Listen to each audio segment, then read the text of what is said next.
Yo, what up, Lucid crew? Welcome back to the channel. I am Lucid Rob, and I just wanted to start the video by saying thank you so much. We hit 5,000 subscribers in 2 weeks. It's insane. That's literally insane. You guys are incredible. I appreciate all of your support, all of your recommendations, all your video suggestions, just everything. You guys have been amazing. I had no idea what I was doing on YouTube when I started.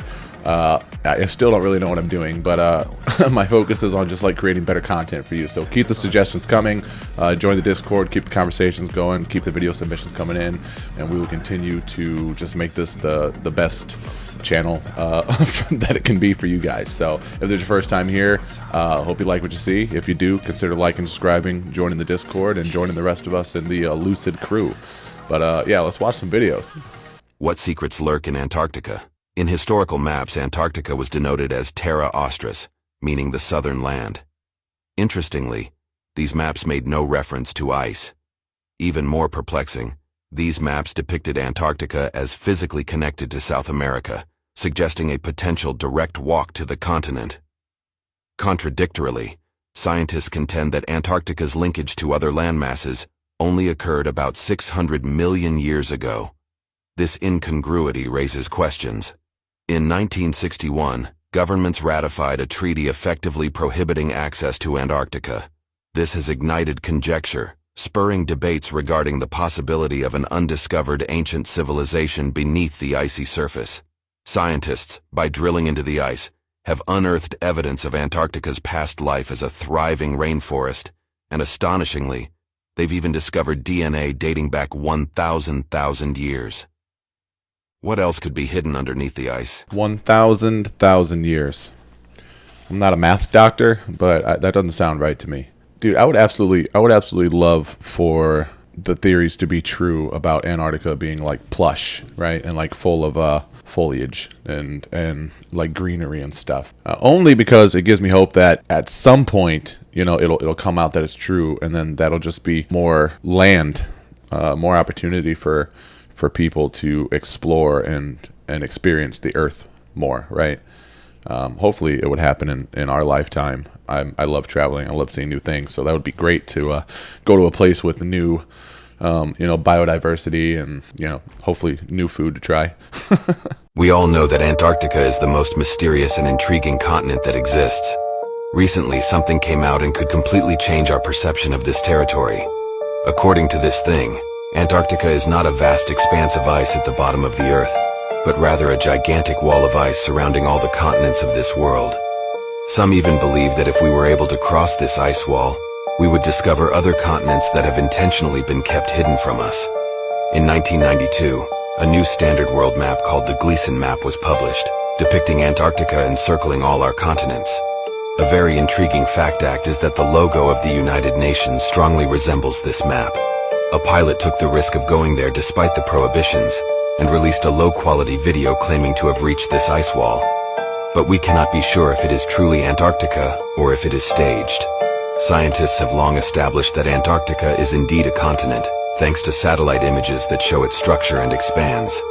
Therefore, it is important to rely on solid evidence and serious research to Anybody watching this, you specifically that I'm looking at right now, do you know where that map came from? Where the research came to make that map, or the evidence of the way it was like laid out? Is it an artist rendition? If you have any information on where that map that he was talking about, I already forgot the name, came from, please let me know in the comments. I want to look into that a little more. Sit down for this one. If you blink very fast, you will see a different Mandala pattern every time you blink in that image. This is the easiest way to understand your personal experience of the universe. That's an actual picture of a hydrogen atom. This is the probability of what that atom will look like when observed at different energy levels, aka how fast it's vibrating within this shape here is going to dictate what it looks like. Taking a frame-by-frame snapshot of where the electrons are when you snapshot, giving them that shape. That shape allows them to lock together into different molecules to build solids, reality, everything that you see around you. This does something very strange. Every time we observe it or measure it, it pops in and out of reality so fast it appears solid like the blades on a helicopter. This can be explained with string theory. When we affect one atom, its counterpart also gets affected no matter how far away it is. That string is attached to the source, or the origin, singularity, Big Bang, whatever you want to call it. This allows for communication with the source through vibration. Now, your particular body, the observer, is like the universe putting VR goggles on. This way, it can observe itself through any point using the lens of your senses. You communicate your experience back to source, allowing the universe to experience itself through consciousness. It's like the internet linking all of the things. A very, very beautiful simulation. So not to like poke fun at anybody's beliefs or anything. You know, I'm very open-minded and very accepting of, you know, all possibilities. But I've eaten a lot of psychedelics in my life, and I've had some pretty deep thoughts, right? Like some pretty mind-bending epiphanies and hypotheses in that time. And despite all that, I've still never gotten this, I guess, enlightened on these topics, right? I've still never really dove in and kind of really pondered on this level the reality of things. So it's interesting to me that psychedelics or not, these people that like dive so deep into this, that are so passionate about this, to really like dig and make all these associations and connections, man. And it's just fascinating to me, because in a way I kind of wish my mind worked a little more in that direction of like the curiosity. Yeah, that's all. I appreciate your hard work. I physically held a key that opened every single door in the facility. I had complete access to every compartment they manufactured. What are you blowing the whistle on? That there are technologies at the South Pole Station that people can't even consider that exist on this planet. Directed energy weapon systems is something that people need to get in their vocabulary fast. The Ice Cube neutrino detector is not simply a passive listening device as presented for the science that they're claiming it to do. It also has the capacity to transmit. There are embedded in the ice what are called digital optical modules, DOMs. They're about the size of a basketball. The array embedded in the ice is 1 kilometer by 1 kilometer by 1 kilometer. It is the world's largest telescope, and now because we have proven that it can transmit, it's the world's largest directed energy weapon system. It is responsible for the earthquakes in Christchurch, New Zealand. I feel like most things that could potentially be disastrous are accidentally discovered on like the way to trying to do something positive. So in this case, it's like, oh, it's a telescope, we can see things. Oh, we can also hurt people with it. Cool. Which one will help us gain control more than the other one? Oh, the laser? Yeah, who'd have thought? Protect Cat Williams at all costs. This man knows too much. Anytime people that tell the truth is attacked, that's called the Dark Ages. That many conspiracy theories anymore, because we found out that all conspiracy theories, there's a nugget of truth in there. It came from somewhere. That's where it became a theory. And then it progressed to the point where it became a conspiracy theory. Because there was something there. See, in our industry, who pays you is who tells you what narrative you're allowed to use. And I'm not paid, so I own my narrative. Wow. So, in media, somebody's getting paid. Parties in the mansion party, the whole mansion is a party, and then it's a separate party in the little rooms. I ain't been famous that goddamn long. I'm excited in a motherfucker to be at the mansion party. You be looking at all the goddamn rooms, and you fuck around and look in the wrong room and shit.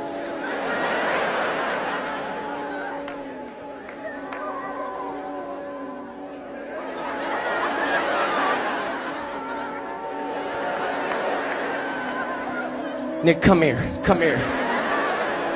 Is that two niggas kissing?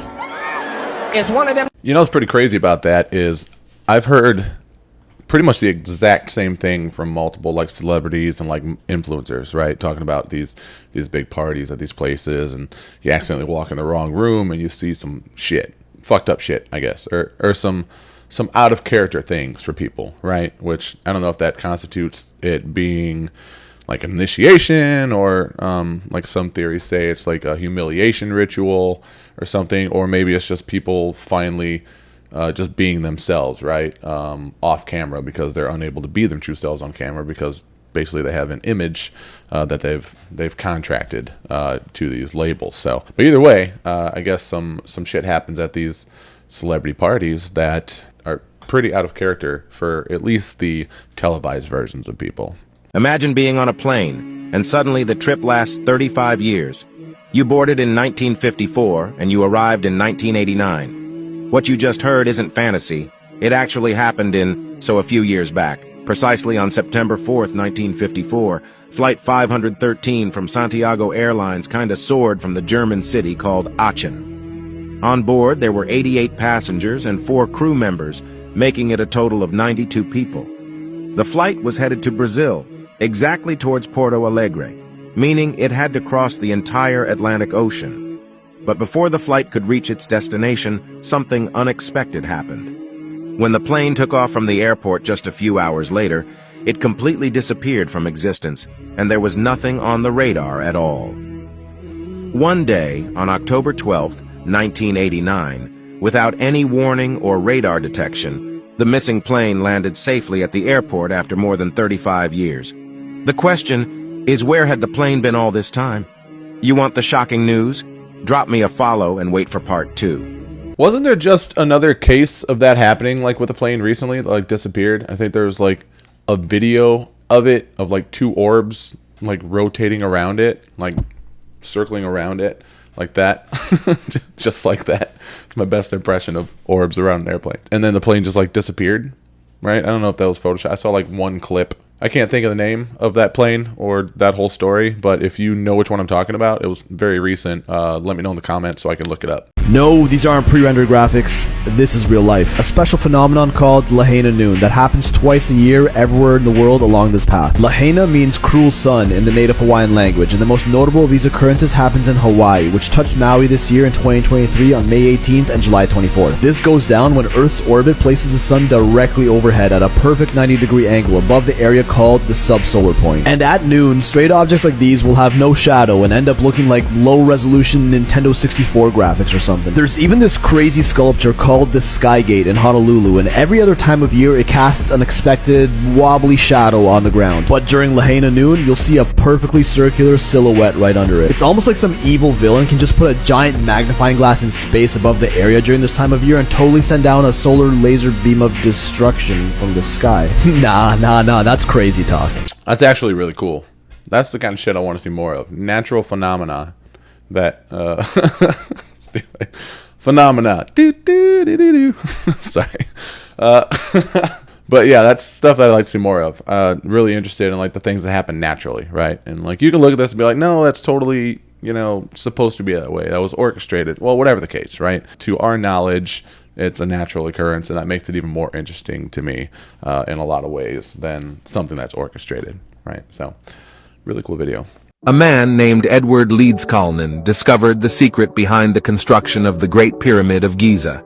Indeed, in his memoirs, he noted, "I have found the secret of building the pyramid." In 1923, in memory of his late wife, he decided to build a coral castle. Interestingly, with his small stature, standing only 5 feet tall and weighing 100 pounds, and with primitive tools, he was able to lift many massive stones, stacking them on top of each other, some weighing up to 30 tons. The gate alone weighed up to 9 tons.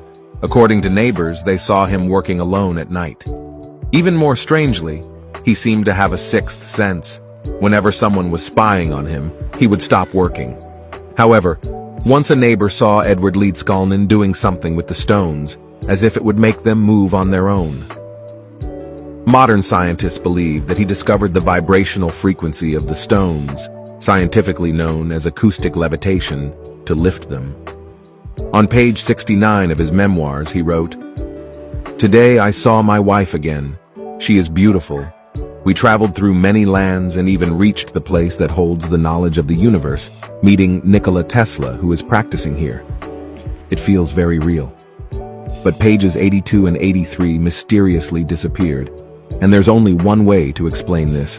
Edward Leedskalnin really reached the boundary, found the knowledge of God, or what is also referred to as the Akashic Cosmic Library that Tesla also mentioned. That's crazy. I'm familiar with that story. I live in Florida, and Coral Castle, it's a few hours south of me. But what I originally heard was he fell in love with a girl or married a girl on another continent, built the Coral Castle as like a gift. And she was supposed to come, I guess, visit after it was complete.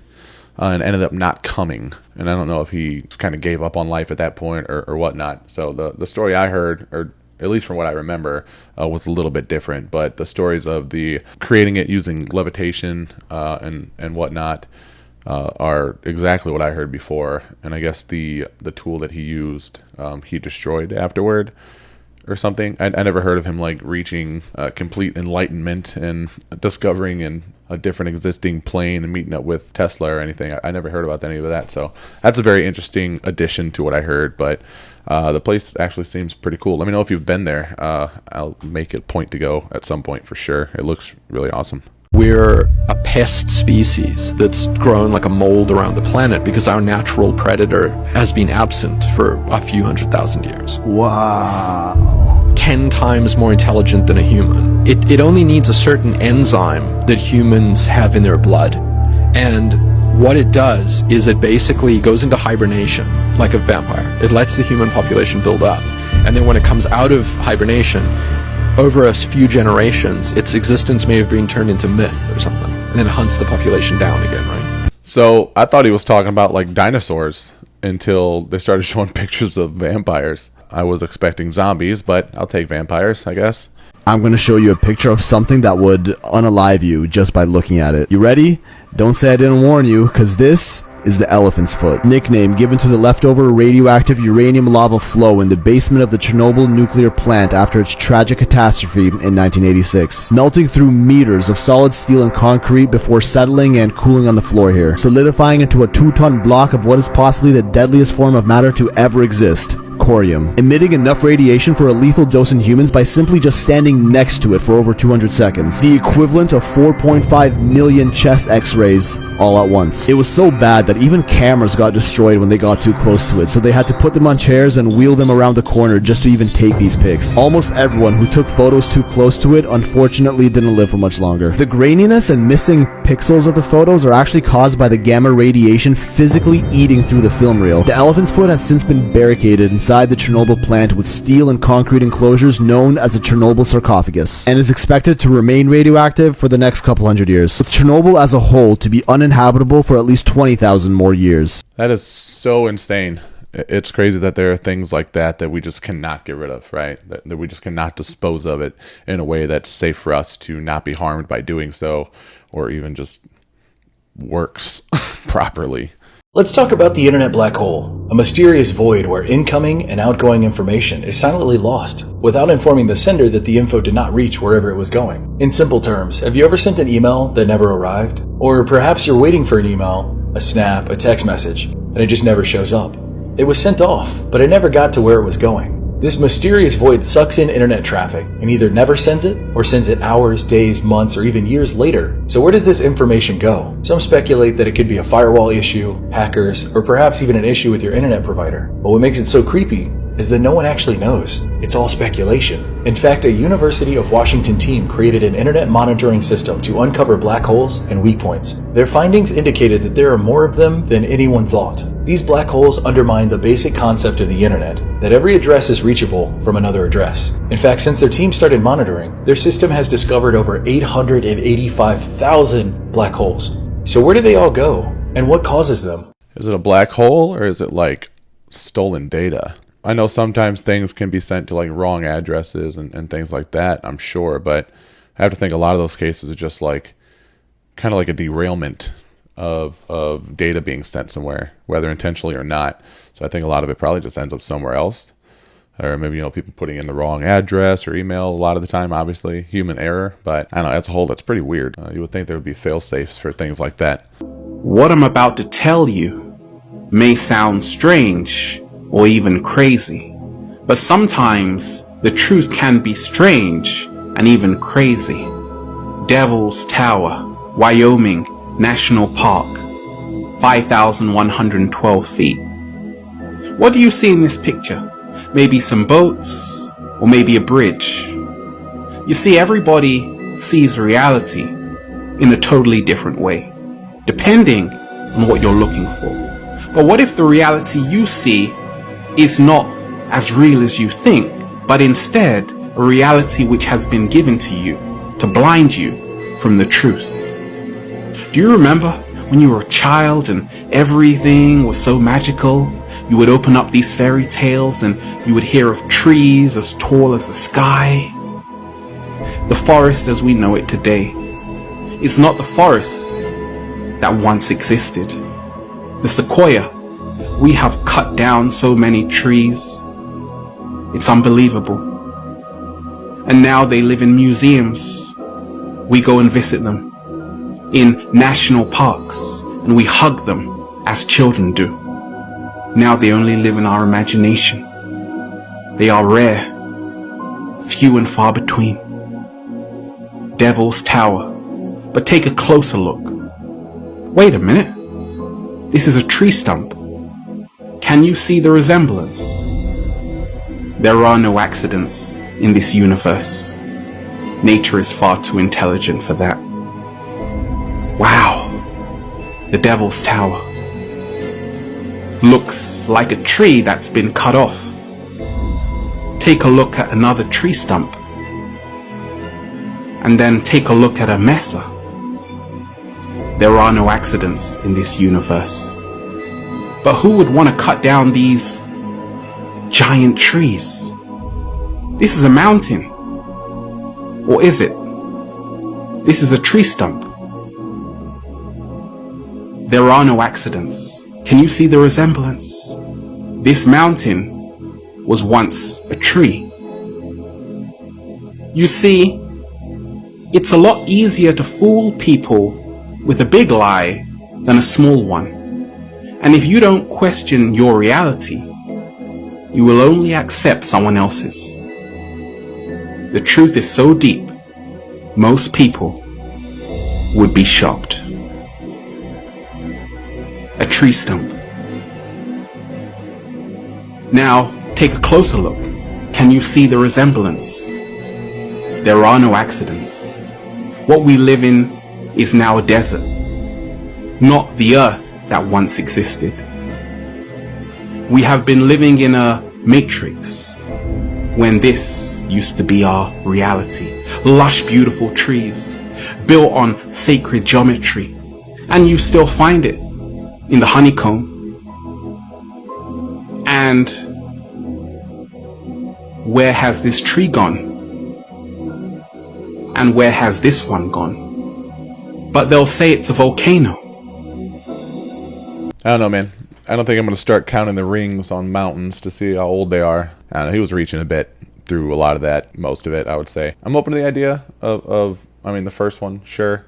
I'd like to learn more about that. I'd like to see if they've done tests on what it's made out of, if it actually is similar to a tree stump, aside from it just like resembling it visually. Obviously, everything that looks like something isn't what that is, right? There are lots of similarities in a lot of things, and they're still completely different. A lot of these theories and stuff, like I said, I'm very open-minded. I'm very into conspiracy theories. I love learning and stuff, but I don't believe all of them. Just because a theory exists doesn't mean that I'm going to believe it, right? It's not how the world works. I'm not naive. I like to be rational and logical about things and actually like learn about them. And a lot of the way that these videos that we watch try to like basically prove or convince you is they'll show you like one thing to where you're like, oh, okay, yeah, I could see that. That's kind of similar. And then they'll like go a little more like, okay, here's the tree stump looking rock face. Okay, yeah, that does kind of look like a tree. Okay, here's a cliff side that looks like a tree stump. You're like, not so much, but the other one did, so maybe that's kind of like that. And then it shows you a big mountain, and you're just like, not really at all, but the other ones did, so sure, I could probably see that. It's just a sales tactic essentially to try to convince you that the way that he's thinking, and not talking ill about this creator. You can believe what you want, but it is a sales tactic that people use. You basically get people to shake their head yes, nod their head yes enough, and it's going to be hard for them to not nod their head yes on the final sales pitch. So good job, good video. It's definitely interesting. I'd like to learn more about this stuff. Like I said, you guys have been very adamant about kind of changing my opinions on the giant trees and the super large giants. So let's keep on that. Send me more evidence and more things to look up. Who had a company called Lucifer Publishing to write out the philosophical underpinnings of the United Nations. She turned it into something called Lucis Trust, which still to this day exists at the United Nations as a meditation room with a big black cube in the middle and 1,000 points of light coming through the roof. And she wrote the 10 rules for the one world government, which still exists at the United Nations today. And they are, okay, take God and prayer out of education. Number 2, reduce parental authority over children. Number 3, destroy the traditional Christian family structure. Number 4, if sex is free, make abortion easy and legal. 5, make divorce easy and legal, free people of the concept of traditional marriage. 6, make homosexuality the alternative lifestyle. 7, debase art, make it run mad. 8, use media to promote and change mindset. 9, create an interfaith movement without God. And 10, get governments to make all these laws and get the churches to endorse them. Let's just say the one thing not welcome at the United Nations is God. So obviously a lot of that is happening right now, right? But just for the sake of argument, I did look it up, and lucis is the genitive singular form of the Latin word lux, which means light. It can also mean of the light. So technically that was light trust, or lux trusts. Also, I looked it up, and Lucifer translates to light bearer or light bringer. So basically anything like the Statue of Liberty is, sure, it's Lucifer, but it is a Lucifer. It's not necessarily, not saying it's not, but it's not necessarily like the Lucifer spoken of in the Christian Bible. There's a lot of overlap, right, of people taking words and automatically associating them with negative connotations just because they're similar. This name means this, and in one sense it also means this, so it must mean this, right? But all that information that I just looked up aside to kind of like inform myself and help you kind of learn a little bit too, because that's what I do here, right? I like to learn about these things and kind of get down to brass tacks here without just taking them all at face value. That organization is obviously doing some fucked up shit, which doesn't seem like it's in any of our benefit. So all this lucis lux stuff aside, yeah, it definitely seems like that Lucis Trust organization is doing some pretty gnarly things that do not so much benefit us in the greatest way possible. Everybody, these alien bodies from Mexico are not going away anytime soon. Jaime Maussan revealed these, and they came out with all this medical data trying to prove that these are one complete skeleton, that these alien bodies are real, that they were dug out of a Peruvian diatomaceous earth mine. That's all the white powder on them, is this diatomaceous powder, apparently. But they have body scans that show eggs inside the belly, the bones, the skeletal structure, x-rays that show the eggs inside the abdomen, and saying that it's a non-human embryo, even comparing it to human embryos. And all of that data, they compare it to the ancient petroglyphs. But we all know this came under a lot of heat with criticism, saying that these are just desecrated mummies from Peruvian gravesides that were dug up, and then they stuffed them full of animal bones. There was criticism saying that there's no way. They flipped the bones around backwards, and they put parts from the legs up into the hands and into the arms and got things backwards, and even used a llama skull to make the head, turning that around. But wait, this is getting weirder, because the Mexican government is doing ongoing studies on these. They've x-rayed them, and check this out. Remember these little guys from last week? Well, these so-called alien corpses have now undergone lab testing.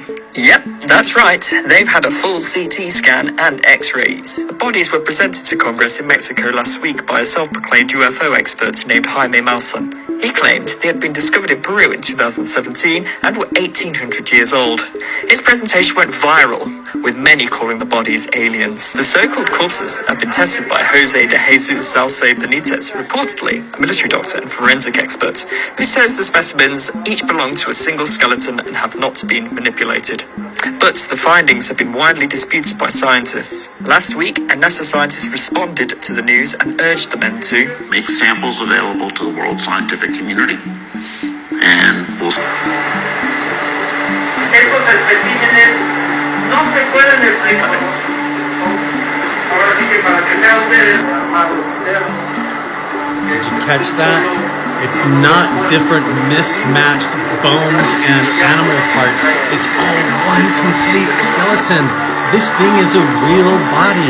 It is a real complete skeleton from head to toe, including the skull. Everything is anatomically there, and it's not a fake.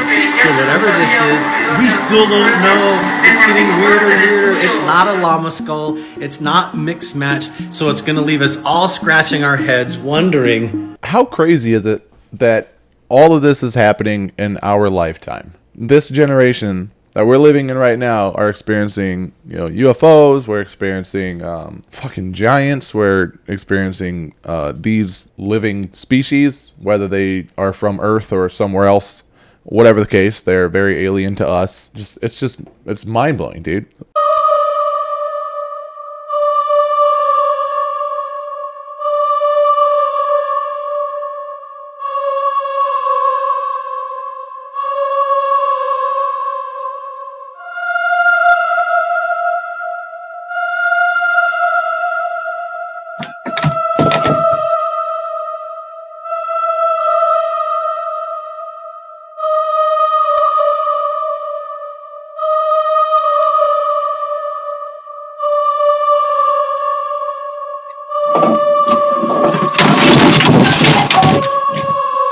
I want to say it's gravity, but all the trauma and PTSD I have from those Child's Play Chucky movies growing up as a kid, gravity or not, man, I'd be walking in that room with a fucking flamethrower the next day. Hard nope. Hard nope for me. Hard nope. We haunt the mines of Colorado. Hello, my name is Urban. I am a Tommy Knocker. We are the spirits of miners that passed away while working in the mine. We are not evil, but don't play around with us. We can be very mischievous. During the gold rush, mines began digging into the mountains of Colorado. Thousands of men journeyed to the west in hopes of striking gold and getting rich. However, most mines are extremely dangerous, and we would try to warn them of a potential collapse or dangerous gas coming.